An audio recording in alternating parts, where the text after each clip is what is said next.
पता चले एग्जाम को पोस्टपोन कर दिया जाता है। लेकिन उन पर क्या बीतेगी जिन्होंने अच्छा एग्जाम लिखा है, जो आके अपनी आंसर सीट को मिला रहे हैं कि हम तो 250 में 200 पार करके आए हैं, उन पर क्या बीतेगी। अगर ये जानने का प्रयास किए होते तो एग्जाम इस प्रकार की धांधली नहीं होती, एक फेयर एग्जाम लिया जाता। जो छात्र छात्राएं तैयारी कर रहे हैं, कहीं ना कहीं उनके मनोबल को तोड़ने का काम किया जा रहा है। ऐसे ऐसे समाचार उनके मनोबल को गिराने का काम किया जा रहा है।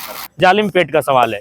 वो कंपटीशन से कट के साइकिल ठेल रहा है कोयला लेकर, क्यों कि कोयला में एक दिन में 1000 रुपया कमा लेता है। 10-5 इधर उधर 2-4 गो चेक नाका में देके वो 1000 रुपया का बचत कर लेता है। 30 दिन में 20 दिन भी कमाएगा तो 20,000, आज के हिसाब से 20,000 एक संतोषजनक राशि होती है।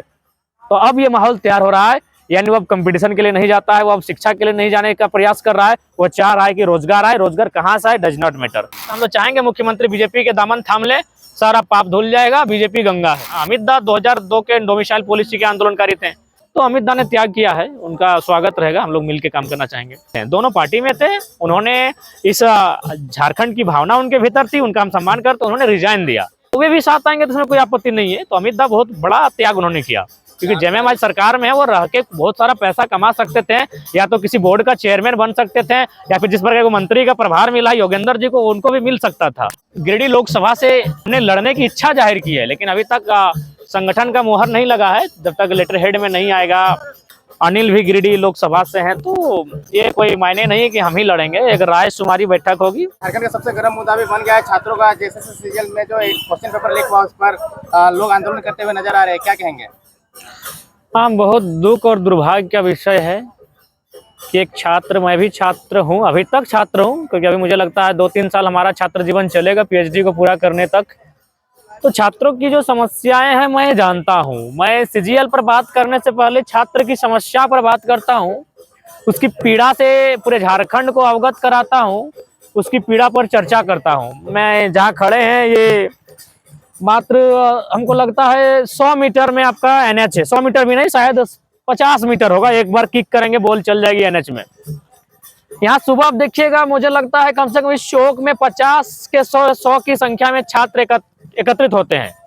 ये मानटाड़ चौक है, फिर मदेडी चौक में भी इतने ही लोग रहते हैं, ब्रह्मंडिया चौक में इतने लोग रहते हैं, तोपचाची में इतना रहते हैं, पावापुर सिंगडी में रहते हैं। यानी लगभग डुमरी से लेकर आप राजगंज तक यही स्थिति देखिएगा। लगभग 15 को चौक आएगा, जिसमें 50 की संख्या में छात्र रहते हैं। वो कहाँ जाना चाहते हैं? धनबाद। कोई कंपटीशन के लिए जाता है, कोई यूनिवर्सिटी जाता है, कोई कॉलेज जाता है। अब देखिए वो लोग जाते कैसे, मैं दूसरा को नहीं बताऊंगा, मैं खुद की कहानी बता रहा हूँ। जब मैं जाता था, यहाँ लगभग केवल हमारे पंचायत में 1 2 3 4 5 6 लगभग आधा दर्जन जो चिमनी भट्ठा है। और उस चिमनी भट्ठा से जनरली शहर में बिल्डिंग का काम बहुत होता है, रोज मकान का काम होता है, उसको ईंटा चाहिए। वो ईंटा हमारे इन भट्टों से जाता है। लगभग 10 गो के आसपास चिमनी भट्ठा है एक ही पंचायत में। तो यहाँ से जो ईंट भट्ठा जाता है उसको हम लोग हाथ मारते थे, उस पर बैठते थे। और कहाँ बैठते थे? ऊपर में ये ड्राइवर और खलासी की बगल की सीट में नहीं, ऊपर में, ईंट के ऊपर में, ईंटों के ऊपर बैठते थे। कुछ प्लास्टिक रख देते थे या फिर पेपर का एक टुकड़ा रख के बैठते थे। अब सोच के देखिए जीटी रोड की रफ्तार, आप ईंट भट्ठे के में सवारी कर रहे हैं ईंटों के ऊपर, पूरा धूल कण हो जाना। ये मैं अपनी कहानी के साथ पूरा झारखंड के छात्रों की कहानी को बयां कर रहा हूँ। वहां जाने के बाद उतरते थे पीके रॉय धनबाद का नामचिन्ह कॉलेज, उतरते थे। लड़के तो जानते थे स्थिति को, लेकिन हमारे क्लास की लड़कियां शायद नहीं जानती थी, कभी कभार हमें टोकती थी कि क्या ऐसे मैंने क्या हुलिया बना के आते हो पढ़ने के लिए, फिर कॉलेज आते हो क्लास करने के लिए। बोले आप नहीं समझोगे ना, हम लोग भाड़ा नहीं देना चाहते हैं, इसीलिए ईंट के भट्टों में जो गाड़ियां चलती है उन पर लिफ्ट लेते हैं। बोले यार कैसे लड़के हो, 10 रुपए के लिए तुम लोग मैंने ऐसा काम करते हो। बोले आप नहीं समझोगे, 10 रुपए बचाते हैं, यानी कोई जंग जीतने के बराबर हमें फीलिंग होता है। जो लोग एनएच में बैठ कर जो गाड़ी के आधा घंटा 1 घंटा प्रतीक्षा करते हैं कि कोई बस आए उस पर लटक झटक के जाएंगे, वो 10 रुपए बचाते नहीं, एक जंग जीतते हैं, अपनी जिंदगी से लड़ते हैं। तो इस प्रकार प्रत्येक दिन कम से कम 250 से 500 छात्र धनबाद जाते हैं। कोई कंपटीशन के क्लास के लिए जाता है, कोई यूनिवर्सिटी क्लास के लिए जाता है, कोई कॉलेजों में क्लास के लिए जाता है, कोई पार्ट टाइम जॉब के लिए भी जाता है। अब बताइए ऐसे लोग अपने घर आंगन से एक पाई जुगाड़ करके 2 रुपए 3 रुपए 4 रुपए 5 रुपए, पहले अभी ज्यादा हो सकता है, और एक कंपटीशन का माहौल तैयार करते हैं, एक कोचिंग संस्थान में नामांकन करते हैं, एक 10 बाय 10 के कमरे में खुद को पैक करते हैं, उम्र की लगभग एक बहुत बड़ा हिस्सा आयु का खपा देते हैं, 10 साल, कम से कम तो 10 साल कंपटीशन वालों के लिए। पेट बाहर आता है, आंख की रोशनी चली जाती है, बाल झड़ जाते हैं और कुछ सफेद भी हो जाते हैं। और यदि ऐसा रिजल्ट आएगा, एक ऐसा मतलब परीक्षा में इस प्रकार का आरोप और धांधली होगा, क्या बीतेगी। मान के चलिए बहुत सारे, आज मान के चलिए प्रदर्शन हो रहा है, चलिए एग्जाम को पोस्टपोन कर दिया जाता है, लेकिन उन पर क्या बीतेगी जिन्होंने अच्छा एग्जाम लिखा है, जो आके अपनी आंसर शीट को मिला रहे हैं कि हम तो 250 में 200 पार करके आए हैं, उन पर क्या बीतेगी, उन पर क्या बीतेगी। क्या इन सरकारों ने, इन भ्रष्ट अधिकारियों ने, इन बेईमानों ने जानने का प्रयास किया, उन पर क्या बीतेगी। नहीं जाना। अगर ये जानने का प्रयास किए होते तो एग्जाम इस प्रकार की धांधली नहीं होती, एक फेयर एग्जाम लिया जाता, एक फेयर एग्जाम को कंडक्ट करवाया जाता, ऐसी एजेंसियों को एग्जाम लेने के लिए दिया जाता जो विश्वसनीयता की पैमाने पर आकर खड़ा हो। लेकिन आज ये दुर्भाग्य का विषय है, पीड़ा का विषय है। आज हर एक झारखंडी जो छात्र छात्राएं तैयारी कर रहे हैं, कहीं ना कहीं उनके मनोबल को तोड़ने का काम किया जा रहा है। ऐसे ऐसे समाचार उनके मनोबल को गिराने का काम किया जा रहा है। इन्हीं गाँवों में 4-5 साल पहले अच्छा क्रेज था कंपटीशन का, लेकिन आज वो क्रेज गिर चुका है। आज वो बच्चे क्या कर रहे हैं, ईंट भट्टे में जा रहे हैं, कोयले की जो स्मगलिंग है उसमें जा रहे हैं, बालू की स्मगलिंग में जा रहे हैं। मैं मानता हूँ वो लीगली काम नहीं है, लेकिन मरता क्या नहीं करता, पेट की भूख को शांत करने के लिए कौन क्या नहीं करता।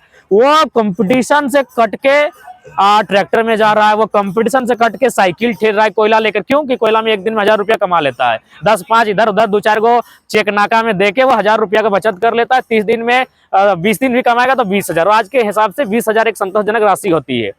तो अब ये माहौल तैयार हो रहा है, यानी वो अब कंपटीशन के लिए नहीं जाता है, वो अब शिक्षा के लिए नहीं जाने का प्रयास कर रहा है, वो चाह रहा है कि रोजगार आए। रोजगार कहाँ से आए, डज नॉट मैटर, जालिम पेट का सवाल है।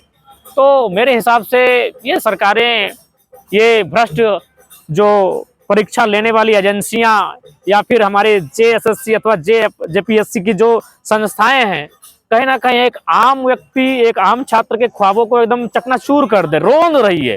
जो सड़क में एक एक्सीडेंट होता है, बहुत दर्दनाक एक्सीडेंट होता है, 150 की रफ्तार में कोई गाड़ी किसी जीव जंतु को उड़ाकर चली जाती है, ठीक उसी प्रकार ये परीक्षाएं और इनमें प्रश्न पत्र का लीक होना अरमानों को, ख्वाबों को रोंद कर कुचल कर चली जाती है।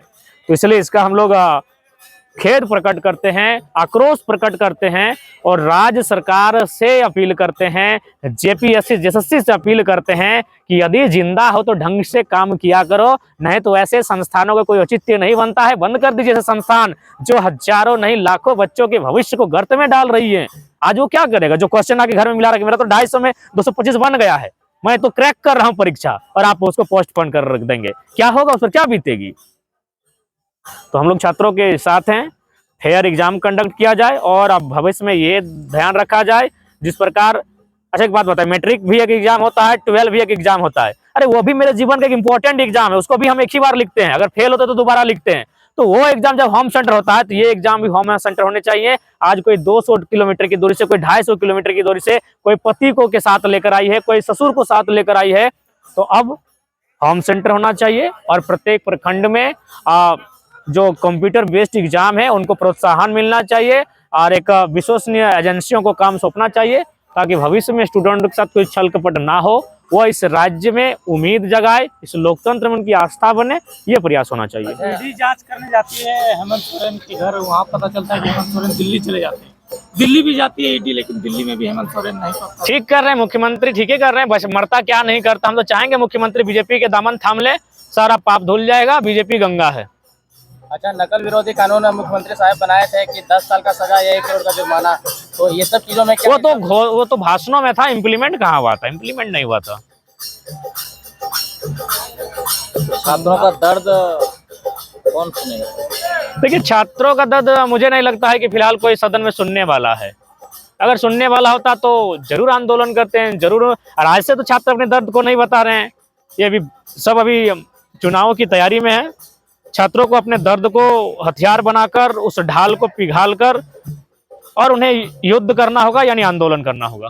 लाखों छात्रों का अभिभावक का संवेदना टाइगर जयराम मतलब साथ में जुड़ा है। आज राजधानी रांची में भी लोग रोड पे उतरे और आंदोलन करते हुए नजर आए। तो क्या जेबी केसेस का जो स्टूडेंट विंग है जैसे वगैरह ये सब क्या देखिए, हम लोग छात्रों के साथ हैं। छात्र जैसा निर्णय लेते हैं, छात्र जिस प्रकार से आंदोलन करते हैं, जिस प्रकार से अपनी रोष को प्रकट करते हैं, अपनी आक्रोश को प्रकट करते हैं, अपनी संवेदना, अपने गुस्से को प्रकट करते हैं, हम छात्रों के साथ हैं, शारीरिक रूप से उनके साथ हैं। आपके पुराना साथी जैसे कि कहा जाए तो रिजवान अंसारी जी आ चुके हैं, तो करण महतो कब आ रहे हैं? करण महतो लोग बताया जा रहा है कि बहुत बहुत जल्द आने वाले हैं, लेकिन कब आएंगे जेबी केसेस में? देखिए, करण जी भी आएंगे, हालांकि वो रिजवान तो आ ही चुके हैं, करण जी भी आएंगे और बहुत जल्द आएंगे। स्टार्टिंग डेज के जो क्रांतिकारी थे अमित महतो और बाकी गिरिराज राव ये सब भी नजर आ सकते हैं। देखिए, एक बात, वो पॉलिटिकल लीडर थे, वो क्रांतिकारी नहीं थे, वो आंदोलनकारी नहीं थे, वो माने इस आंदोलन के आंदोलनकारी नहीं थे, वो पॉलिटिकल लीडर थे। हाँ, अमित दास 2002 के डोमिसाइल पॉलिसी के आंदोलनकारी थे। हाँ, जब उन्होंने देखा, वो पार्टी में थे, दोनों पार्टी में थे, उन्होंने इस झारखंड की भावना उनके भीतर थी, उनका हम सम्मान करते, उन्होंने रिजाइन दिया। तो वो इस आंदोलन के आंदोलनकारी वो नहीं थे, वो 2002 का जो डोमिसाइल पॉलिसी था अमित दास उसके आंदोलनकारी थे।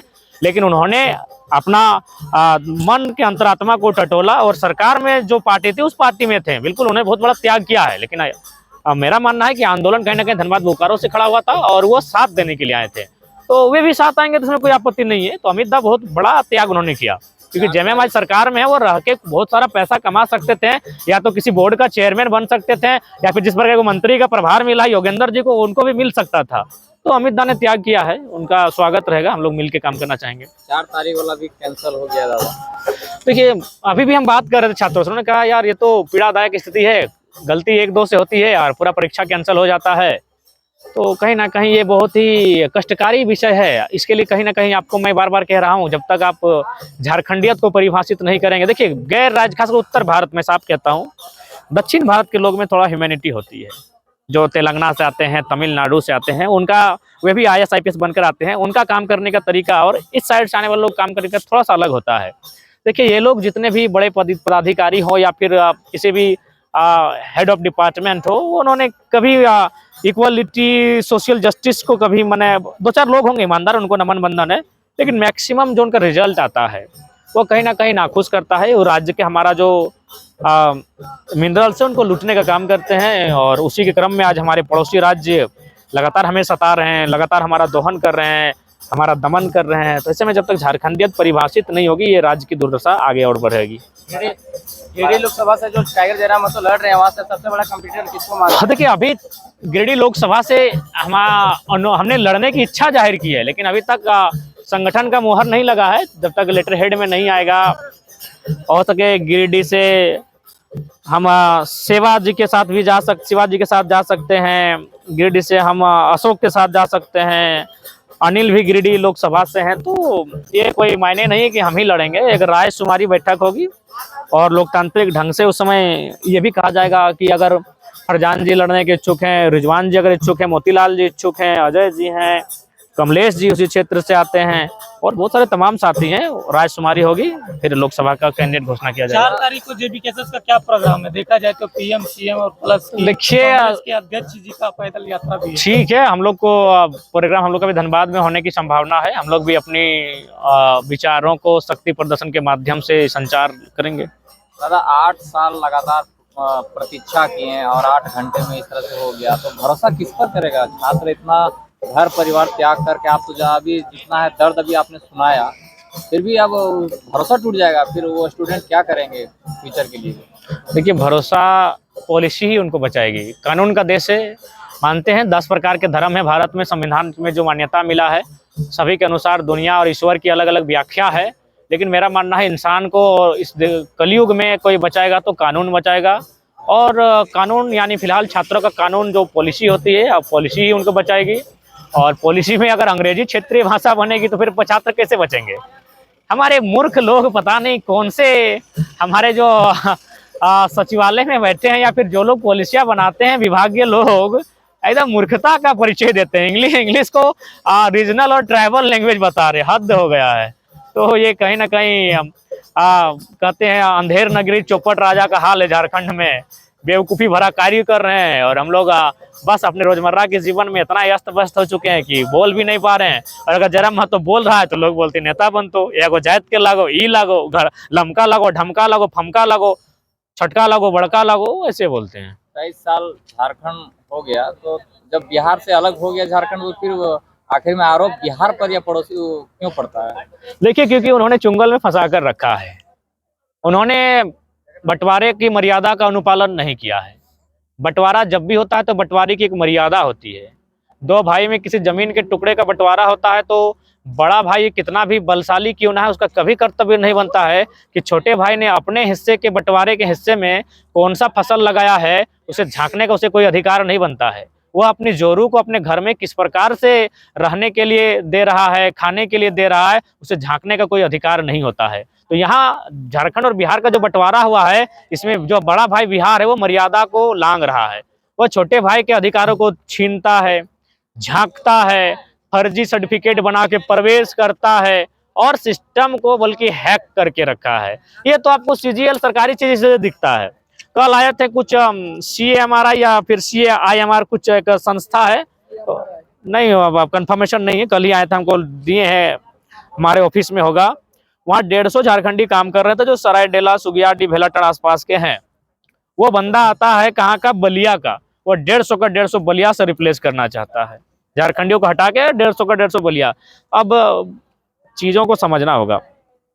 झारखंडियों के पास अगर आउटसोर्सिंग में भी किसी कंपनी को टेंडर दिया जाए तो झारखंड में कोई कंपनी नहीं जो टेंडर को ले सकती है। वो कंपनी वाला पटना का होगा, राजस्थान का होगा, हैदराबाद का होगा, तो वो तो अपने आदमियों को भरेगा ही ना। तो इसलिए जब तक कट्टर झारखंडी सरकार नहीं बनेगी तब तक अववा दिसम अववा राज स्थापित नहीं होगा। ये अभी वर्तमान की सरकार केवल नाम की अववा दिसम अववा राज है। इसी सरकार में तो सबसे ज्यादा बाहरियों को अंग्रेजी को हंसने का मन करता है कि एक आदिवासी राज्य में अंग्रेजी हमारी ट्राइबल लैंग्वेज है। इससे बड़ा दुर्भाग्य और क्या होगा। विधायक मंत्री तो सपोर्ट नहीं कर रहे हैं स्टूडेंट, और आप अगर हक और अधिकार के लिए स्टूडेंट के लिए लड़ रहे हैं तो लोग आप पर आरोप लगाते हैं कि नहीं जयराम मैं तो बाहरी भितरी कर रहा है। हाँ, लीजिए मजा लीजिए, बाहरी भितरी तो लीजिए मजा। आज सब लिखा है, नालंदा का है, बेगूसराय का, लीजिए, कोई बाहरी भितरी नहीं। लड़ाई जेन्युइन है। क्यों राज्य का बंटवारा हुआ था? अगर ये राज्य का बंटवारा होने के बाद भी वही लोग हमारे जड़ और जोरू को देखने का काम करेगा तो बंटवारा होने का कोई मतलब उचित ही नहीं था। हमारी लड़ाई सही है, सार्थक है। ठीक है ना, बैठा लो, सुन।